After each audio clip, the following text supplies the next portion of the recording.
Welcome to the Learning Pines YouTube. We hope this video helps. In this video, I will show you how to make bread cutlet at home.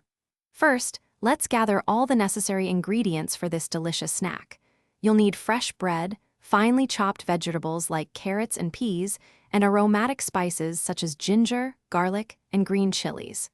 Don't forget a little oil for frying and a binding agent to hold everything together. This simple preparation sets the stage for a fantastic treat. Now, let's get hands-on with the preparation.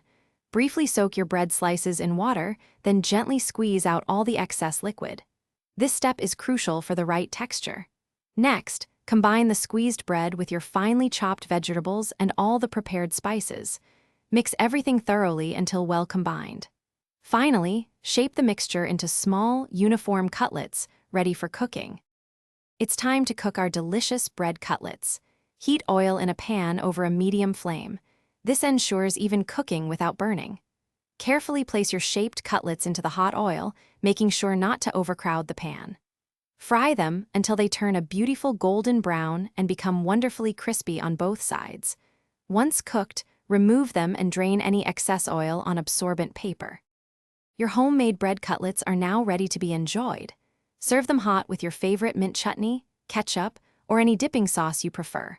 For a twist, try adding different vegetables like corn or bell peppers to the mixture next time.